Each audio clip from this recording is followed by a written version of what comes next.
بسم اللہ الرحمن الرحیم۔ ویلکم ہوم ایجوکیشن میں آپ سب اسٹوڈنٹس کا ویلکم ہے۔ میرے پیارے ویورز اور میرے پیارے اسٹوڈنٹس کو پیار بھرا السلام علیکم۔ امید کرتی ہوں آپ سب خیریت سے ہوں گے، اور کل جو ہم نے قرآن پاک کے آداب ریڈ کیے تھے، امید کرتی ہوں آپ سب کو بہت اچھے سے سمجھ آئے ہوں گے، اور انشاءاللہ آج ہم لیسن نمبر 1 سورۃ المریم سٹارٹ کر رہے ہیں، اور انشاءاللہ سورۃ المریم کو ہم اچھے طریقے سے سمجھیں گے کہ اس سورت میں کس چیز کا بیان ہے، کس حوالے سے یہ نازل کی گئی ہے۔ آئیے ہم سٹارٹ کرتے ہیں سورۃ المریم۔ سورۃ المریم مکی صورت ہے۔ مکی کیوں صورت ہے؟ کیونکہ یہ مکہ پاک میں نازل کی گئی ہے، اور جو صورت مکہ پاک میں نازل کی ہوئی ہے اسے مکی صورت کہتے ہیں۔ اس میں 98 آیات ہیں۔ تعارف: سورۃ المریم میں حضرت مریم علیہ السلام کا تفصیلی تذکرہ ہے، یعنی حضرت مریم علیہ السلام کا اس صورت میں تفصیلاً ذکر بیان ہے، اس لیے اس صورت کا نام سورۃ المریم رکھا گیا ہے۔ سورۃ المریم اس زمانے میں نازل ہوئی جب مشرکین مکہ مسلمانوں پر ظلم کر رہے تھے۔ اس موقع پر حضرت محمد صلی اللہ علیہ وسلم نے صحابہ کرام کو حبشہ کی طرف ہجرت کرنے کا حکم فرمایا، یعنی یہ اس کے نزول کے بارے میں ہمیں بتایا جا رہا ہے کہ یہ اس زمانے میں نازل کی گئی ہے جب مشرکین مکہ مسلمانوں پر ظلم کر رہے تھے اور مسلمان اس ظلم کو سہ رہے تھے، تو آپ صلی اللہ علیہ وسلم سے یہ ان کا ظلم دیکھا نہیں جا رہا تھا، ان کی زندگی اتنی مشکل میں گزر رہی تھی، تو اس وجہ سے آپ صلی اللہ علیہ وسلم نے صحابہ کرام کو حبشہ کی طرف ہجرت کرنے کا حکم فرمایا۔ واقعہ ہجرت حبشہ، یعنی اب ہجرت حبشہ کی طرف کیسے ہجرت کی گئی؟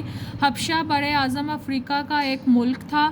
جب حضرت محمد صلی اللہ علیہ وسلم نے نبوت کا اعلان فرمایا تو وہاں ایک حسائی حکمران تھا، یعنی وہاں کا جو حکمران تھا اس کا مذہب جو تھا وہ حسائی تھا، جس کا لقب نجاشی تھا۔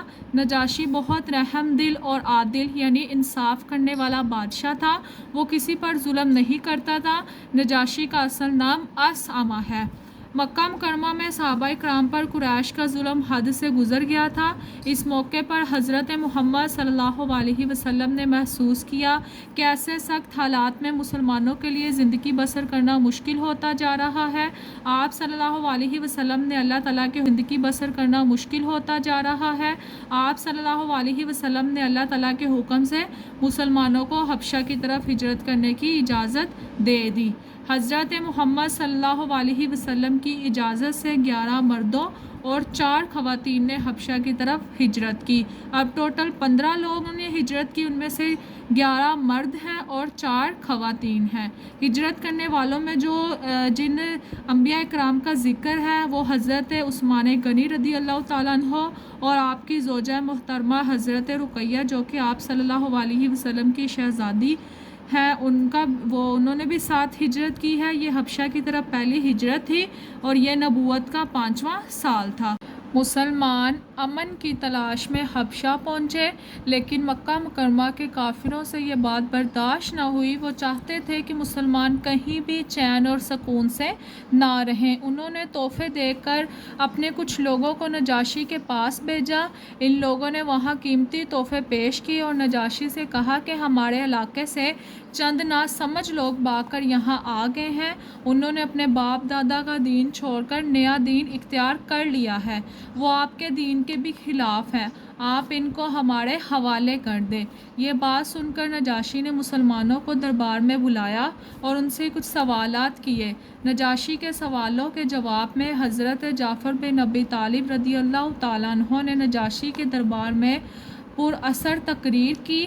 آپ رضی اللہ تعالیٰ عنہ نے فرمایا، یعنی حضرت جعفر اب نجاشی سے فرما رہے ہیں، اے بادشاہ، ہم لوگ جاہل تھے، بتوں کی پوجا کرتے تھے، مردار کھاتے تھے۔ مردار سے کیا مراد ہے؟ جو مرا ہوا گوشت ہوتا ہے، مردار کھاتے تھے، گناہوں کے عادی تھے اور پڑوسیوں کا حق مارتے تھے۔ جو طاقتور ہوتا وہ کمزور پر ظلم ڈھاتا تھا۔ ہم ایسی ہی حالت میں تھے جب اللہ تعالیٰ نے ہم پر کرم فرمایا، ہم میں اپنا رسول بھیجا، انہوں نے ہمیں اللہ تعالیٰ کی طرف بلایا، بت پرستی سے منع کیا اور فرمایا کہ ہم سچ بولیں، خون خرابے سے باز آ جائیں، یتیموں کا مال نہ کھائیں، پڑوسیوں کا خیال رکھیں، نماز پڑھیں، روزے رکھیں اور زکوٰۃ دیں۔ ہم ان پر ایمان لائے، شرک، بت پرستی اور تمام برے اعمال چھوڑ دیے۔ اسی وجہ سے ہماری قوم ہماری دشمن ہو گئی اور وہ چاہتی ہے کہ ہم اسی گمراہی کی طرف واپس چلے جائیں۔ ہم ان کے بہت زیادہ تنگ کرنے پر آپ کے ملک میں آ گئے ہیں۔ اے بادشاہ، ہمیں امید ہے کہ ہم یہاں ظلم سے محفوظ رہیں گے۔ یہ حضرت جعفر نجاشی جو بادشاہ تھا بر اعظم افریقہ کا، ان سے کہہ رہا ہے کہ ہماری قوم نے ہمیں تنگ کیا ہوا ہے، وہ ہمیں مجبور کر رہے ہیں کہ ہم ویسی ہی حالت میں واپس چلے جائیں، اور اسی وجہ سے ہم آپ کے ملک میں آ گئے ہیں اور ہمیں امید ہے کہ ہم یہاں ظلم سے محفوظ رہیں گے۔ اب نجاشی حضرت جعفر رضی اللہ تعالیٰ عنہ سے کہتا ہے کہ وہ اپنے نبی صلی اللہ علیہ وسلم پر نازل ہونے والے کلام میں سے کچھ سنائے۔ حضرت جعفر رضی اللہ تعالیٰ عنہ نے سورۃ المریم کی آیات تلاوت کی۔ نجاشی اور اس کے درباریوں پر بہت اثر ہوا اور وہ رونے لگے۔ نجاشی نے کہا، یہ کلام اور انجیل ایک ہی چراغ کی روشنیاں ہیں۔ نجاشی نے مسلمانوں کو واپس کرنے سے انکار کر دیا۔ اس طرح مکہ والوں کا یہ وفد ناکام واپس ہوا اور مسلمان وہاں امن اور سکون سے رہنے لگے۔ حبشہ کے لوگ مسلمانوں کی پاک زندگی سے بہت متاثر ہوئے، کئی لوگ ان کی دعوت سے مسلمان ہو گئے۔ مسلمان ہونے والوں میں حبشہ کے بادشاہ نجاشی بھی تھے۔ سورۃ المریم کا خلاصہ توحید و رسالت اور آخرت کا بیان ہے۔ توحید سے مراد اللہ تعالیٰ کو ایک ماننا، رسالت سے مراد آپ صلی اللہ علیہ وسلم جو کچھ بھی آپ صلی اللہ علیہ وسلم پر نازل کیا گیا اس کو مان لینا، اور آخرت یعنی قیامت کا دن۔ مضامین، سورۃ المضامین سب سے پہلے کہتے ہیں کہ اس سورت میں کیا چیز بیان کی گئی ہے، کیا امپورٹنس پوائنٹ بیان کیے گئے، کن چیزوں کا بیان ہے، اس کو کہتے ہوتے ہیں مضامین۔ سورۃ المریم میں اللہ تعالیٰ کی وحدانیت کا بیان ہے، یعنی اللہ تعالیٰ ایک ہے، اللہ تعالیٰ واحد ہے، اس کا کوئی بیٹا اور شریک نہیں۔ پھر سابقہ انبیاء کرام کا تذکرہ ہے، یعنی آپ صلی اللہ علیہ وسلم سے پہلے جو انبیاء کرام ان کو کہتے ہیں سابقہ انبیاء کرام، ان کا تذکرہ ہے جن میں بتایا گیا ہے کہ کسی نبی کی معجزانہ پیدائش اس کو اللہ یا اللہ کا بیٹا نہیں بناتی۔ اب یہاں پہ کسی نبی کی معجزانہ، جیسا کہ حضرت عیسیٰ علیہ السلام ہے، ان کی معجزانہ پیدائش ہوئی تھی، وہ بغیر باپ کے پیدا کیے گئے تھے، اور اسی وجہ سے اس صورت میں حضرت مریم علیہ السلام کا تفصیلاً تذکرہ ہے، کیونکہ انہوں نے حضرت عیسیٰ علیہ السلام کو حضرت عیسیٰ علیہ السلام کے بغیر باپ کے ان کو معجزانہ طور پر ان کی پیدائش ہوئی تھی۔ اس صورت میں حضرت مریم علیہ السلام کا تذکرہ ہے، اور پھر حضرت عیسیٰ علیہ السلام کی معجزانہ تخلیق کا تفصیلاً تذکرہ ہے، یعنی حضرت عیسیٰ علیہ السلام کس طرح پیدا ہوئے، ان کی کس طرح معجزانہ پیدائش ہوئی، اس چیز کا ذکر ہے۔ آخری 3 رکوعوں میں قیامت کے احوال کا بیان ہے۔ اس دن اللہ تعالیٰ نیک بندوں کو مہمان بنا کر لایا جائے گا، جبکہ مجرموں کو پیاسے جانوروں کی طرح ہانک کر دوزخ کی طرف لے جایا جائے گا۔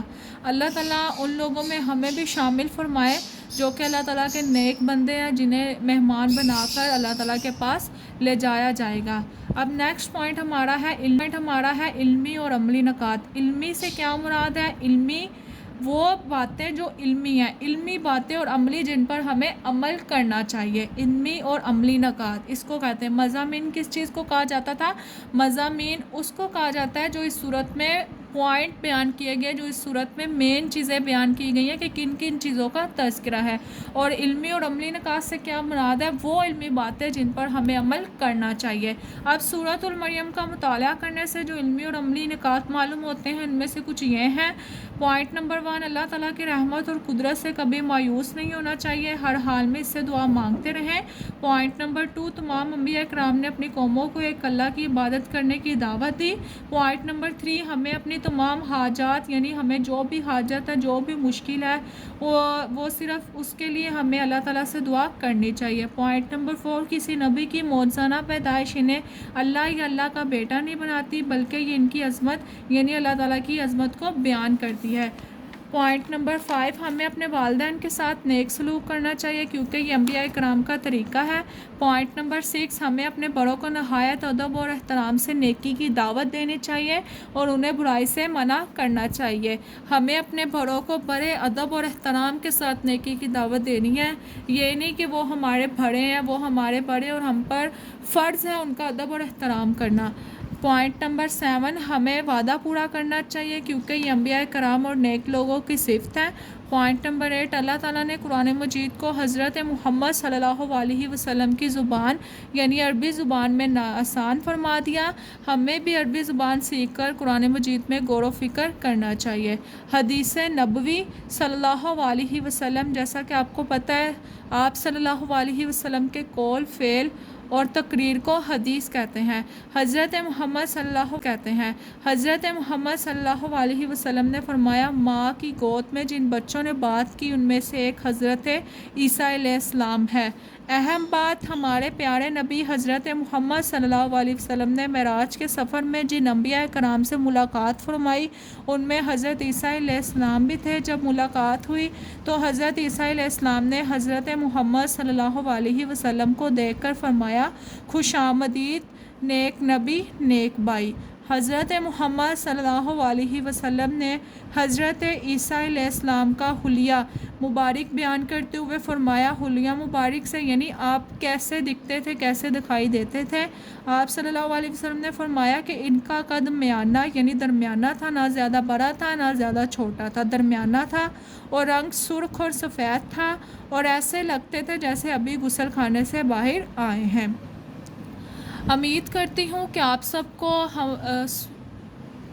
آج ہم نے سورۃ المریم کو ریڈ کیا ہے، آپ سب کو بہت اچھے سے سمجھ آئی ہوگی۔ اگر آپ کا کوئی کوشچن اندر سے بنتا ہے تو آپ مجھے لازمی کمنٹس میں بتائیے اور ساتھ مجھے یہ بھی بتائیے کہ آپ کو آج کے ورک کی، آج کے لیسن کی سورۃ المریم کی سمجھ آئی ہے۔ انشاءاللہ کل ہم اس کا بک ورک کریں گے اور ملتے ہیں۔ دعاؤں میں بہت سارا یاد رکھیے گا۔ اللہ حافظ۔